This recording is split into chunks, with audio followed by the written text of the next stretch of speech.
Hello, this is a video recording of a presentation about how to frame your discussion section in your dissertation and how you can present your conclusions. I'm going to share the slides that are on Moodle and on Teams.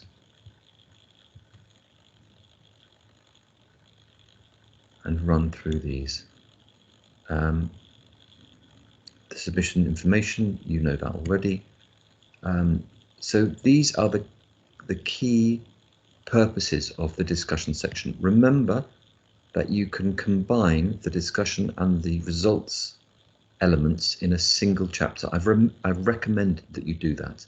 So you have a single chapter called results and discussion, or findings and discussion. That's just a way of avoiding repetition, which you may find happens if you have separate chapters, one on results and one on discussion. The purposes of the discussion elements: you're interpreting your findings in the light of your research.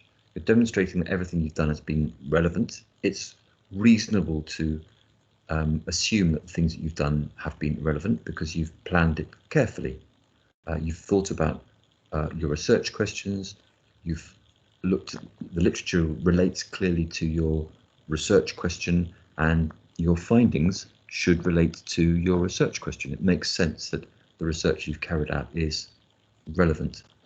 And where you've asked sub-questions, you have an opportunity in this section to respond to those sub-questions, answer those sub-questions. Here's an example here. Throughout this presentation, I use invented authors. So these aren't real authors or real quotes, but they just help me illustrate how to organise this section of your dissertation. My research focused on Year 4 boys' views on geography lessons. However, there were a number of sub-questions that I posed. The first was on whether boys in the class felt there were any aspects of the geography curriculum that they particularly enjoyed. So there I'm just re-presenting some information that I will already have shared in my dissertation. All participants expressed an interest in map work, especially work involving the use of ordnance survey maps. This is in line with Slimani's research 2013, which suggests that boys in particular enjoy the practical application of skills to a world which they see as real. Okay, so Slimani, that's invented. You can see there that I've used a direct quote, practical application of skills to a world which they see as real. That's in quotation marks. And then because I've got a direct quote, I've included a full citation there, year of publication, comma, pages as well, because it's a direct quote, and I've closed the brackets there. I've also put the bracketed date after this phrase, Slimani's research. This 2013 could go straight after Slimani's, but it gets a bit clunky, doesn't it? Slimani's brackets 2013, close brackets, research. It seems to flow a bit better to me by putting the bracketed year of publication after the noun research. Note the use of this phrase. This is in line with, that's a really useful phrase that you can use if you are drawing parallels between what you have found and what you have read in published research. Just a reminder there that that's an invented author and an invented quote. Here's another example. My research focused on adult ESOL learners' views on how technology supports their learning. However, there were a number of sub-questions that I posed. The first was on whether learners felt they had received sufficient training in employing the technology recommended by tutors. Most participants felt that the tutor had made assumptions about their confidence in using technology. This is in line with, that phrase again, this is in line with Madison's research 2014, which suggests that teachers and tutors often take adult students' familiarity with technology for learning for granted. Okay, again, a direct quote at the end there, often take adult students' familiarity, etc., direct quote, so I've put in a full citation, 2014, and the page numbers. Note the comma between the year of publication and the page number. That's in brackets. I need the full citation because I'm using a direct quote in quotation marks. Okay, I've used the same device as I did previously. I've put Madison's research, and then I've used the bracketed date after the word research, so I don't get that kind of clunky thing of having the brackets after that, the name of the author with the apostrophe. And again, I've used that phrase, this is in line with, because I'm saying that my research has got similarities with published research. This is in line with. Again, invented authors and quotes. Here's another example. Half of the boys who responded also noted the importance of the teacher's enthusiasm for the subject. This appears, a little bit of caution there, this appears to echo Drinkwater's comments that nothing is more significant than the passion a teacher brings to the subject of geography. Again, direct quote. In quotation marks, I need a full citation there with the year of publication and the page number. Similarly, Musa, year of publication, notes the importance of teacher enthusiasm across the curriculum and the impact this has on pupil engagement. Okay, so I've used two authors there. I'm looking at parallels between my findings and two published authors. I'm drawing similarities between what they say and what I found. I haven't used the phrase, this is in line with. Here I've used another phrase, this appears to echo. This appears to echo. So the verb appears there, gives us a sense of caution, and you'll see in other presentations that caution is important. The word echo suggests that what I'm saying has similar qualities, has similar, my findings are similar to things that people have found before. You could use resonates is another word. This appears to resonate with Drinkwater's comments. That sound of something kind of bouncing back to you. My findings are similar to. Any of those phrases would be suitable in this context. And again, invented authors, invented quotes. Another example. The second sub-question was on the aspects of geography that boys in the class felt were less engaging. In response to the question, what do you find least interesting in geography lessons? The majority, so it's not, I've seen it in a lot of students writing the word majority without the in front of it. The majority of participants' responses referred to some extent to writing. For example, boy H wrote, "It's all the writing that really turns me off." So I've used a quote from one of my participants, boy H, to illustrate what a number of participants were saying. So a number of my participants said, it's the writing that's the problem. I don't like the writing, but I've chosen a quote from one participant to illustrate that. For example, boy H wrote, okay, you could write boy H's response exemplifies this, and then colon, and then quote that response.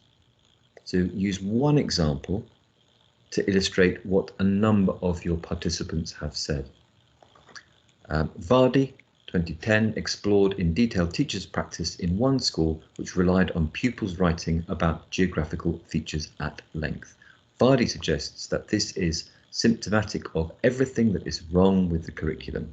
So again, I'm using an author to reflect on my findings. I'm looking at similarities between what my participants were saying and what this author writing several years ago was saying. But I've gone on there to open up a new area of discussion. Whilst one could argue that schools are under pressure to provide evidence that, the pressure that teachers are under sometimes to provide evidence for Ofsted, for example, that work has taken place. So it might be that the school feels under pressure to get pupils to write stuff in books. That might be why that happens. But that doesn't take away from the fact that it might feel that the boys in my study were put off by this. Okay. Again, an invented author and invented quotes. Something else you can do in your discussion, or you should do in your discussion, is bring the elements together and maybe look to find a third way. Because what you might find is a sort of there are two ways that the literature suggests you could do something, but maybe there's a way of bringing these two things together and finding another way, another option. Comments from the boys suggest that potential enthusiasm may be blocked by an over-reliance on the development of literacy skills in the classroom. So you've got these two ways here. Don't do too much writing, but you've got to do lots of writing. There's a dilemma there. Okay, so boys don't like writing, but schools have to do lots of writing. So there's your conflict there, the two ways. And it's almost that there's an either or. You can't do both of those things. You can't have both avoiding writing and having writing. Okay, that's the dilemma. Rather than focusing on applying mapping skills to real environments, too much time, according to the boys, is spent on writing about maps. And then Ndidi, 2015, identifies a similar imbalance in his research. So I've referred back to previously published research, which has found something similar to what I'm finding. There's this dilemma. It's either, don't have any writing, but you've got to have some writing. How do you get past that dilemma? However, Okazaki, 2016, argues that opportunities to develop literacy skills across the curriculum are vital. A solution might be to develop Morgan's idea of curriculum presentations and provide the boys with opportunities to tutor one another in mapping skills and record these interactions for assessment purposes. So, you might find there's another way, a third way of doing something, which provides the evidence that the school feels it needs to have, but gets pupils to move away from writing everything in books. That's just an example from my particular piece of research. So what you might find in your particular piece of research is you may find this similar sort of sense of a dilemma. The school says do it this way, pupils don't like doing it that way. Is there another way, a middle way to do it, which recognises what the school needs and what the pupils need? If you're focusing on the needs of pupils with EAL, for example, the school needs this. Pupils with EAL need this. There's a conflict there. What's the middle way? What is an option to support both the school's needs and the pupils' needs? Is there a third way? And that's something you might bring out in your discussion section. Again, invented authors and quotes. And then also in your discussion, you're looking at the difficulties that. Oops.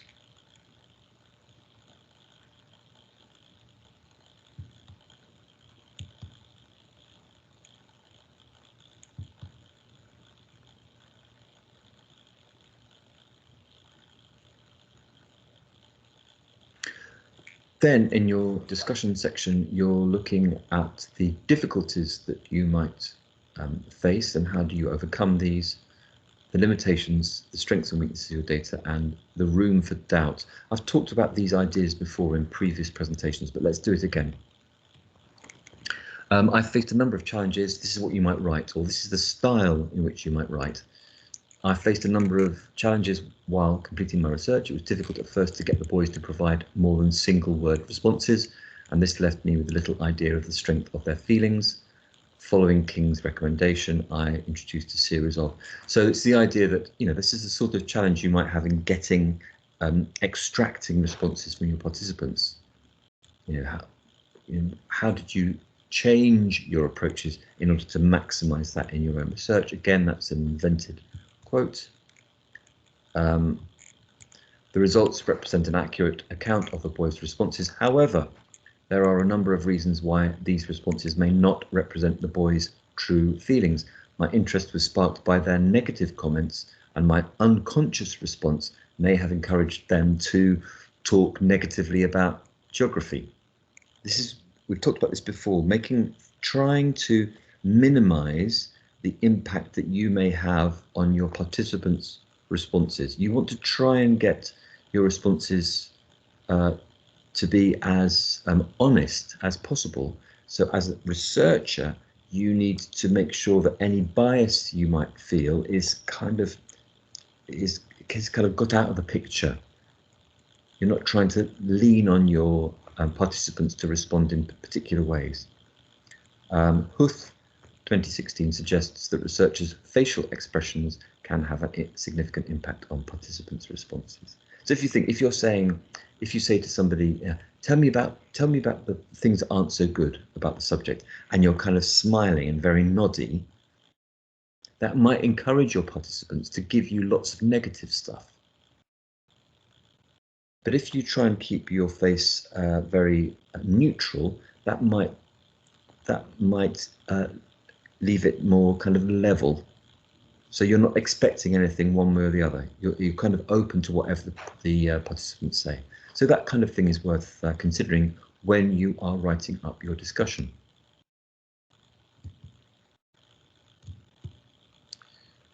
Here's another example, room for doubt. So, and this is something that's really important. It's important for you to be uncertain. Uncertainty is a good thing. I've talked about this before.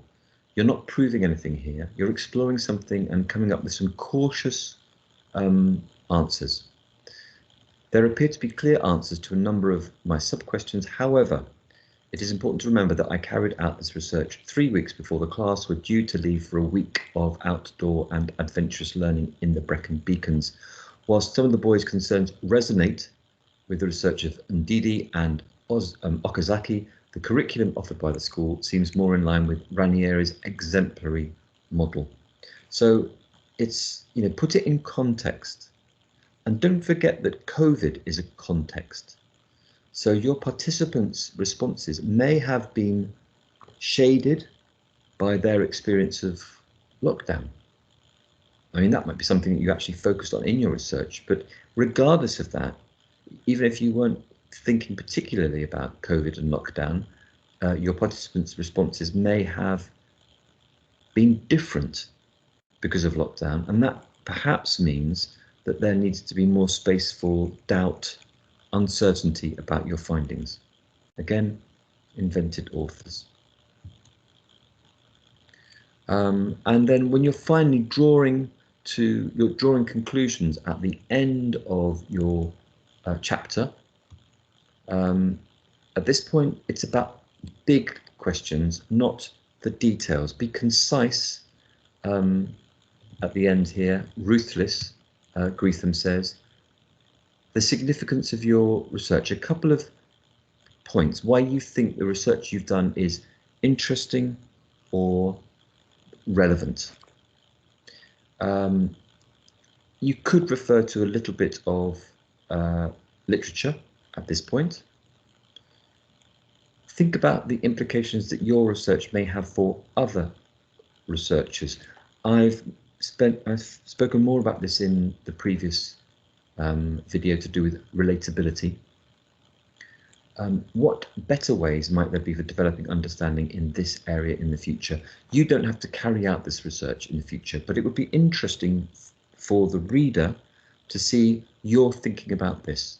So let's say you've looked into the needs of ESOL learners. You've done some research. What are the gaps that you've identified? What other lines of research could be carried out usefully that relate to your research in the field of ESOL learners, for example? If you've researched into supporting pupils with autism, what gaps have emerged for you?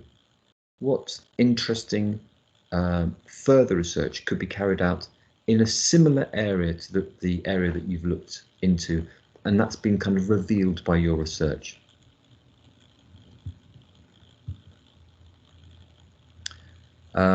And another point about conclusions: research of any kind is unlikely to answer all the questions it addresses. More often it raises new and more interesting questions. I mean, that's just to kind of back up the point I'm making, that you will not You should not come up with definitive answers. Uncertainty is a good thing. Embrace uncertainty. Your findings are things that appear to be the case. You've not proven anything. You've investigated something. You've come up with some cautious answers to your questions. You might want to make some recommendations at the end of your dissertation, possible avenues of research to address similar issues. How could your work be improved? What lines of research deserve further investigation? So perhaps as part of your research, you've unearthed something which might be really quite interesting, but you haven't had the capacity to research that or the time to research that as part of your dissertation. What could other researchers look into in the future, or what could you potentially look at in the future? You're not committing yourself to anything. I'm not going to hunt you down in a couple of years and say, why haven't you researched that thing? But it's a really logical way of completing a dissertation, to talk about the future possibilities in the field that you've been looking into. And that's the only genuine reference I've used in this presentation. All of the other references that I've used have been invented just for the purposes of illustrating how to organise this section of your dissertation.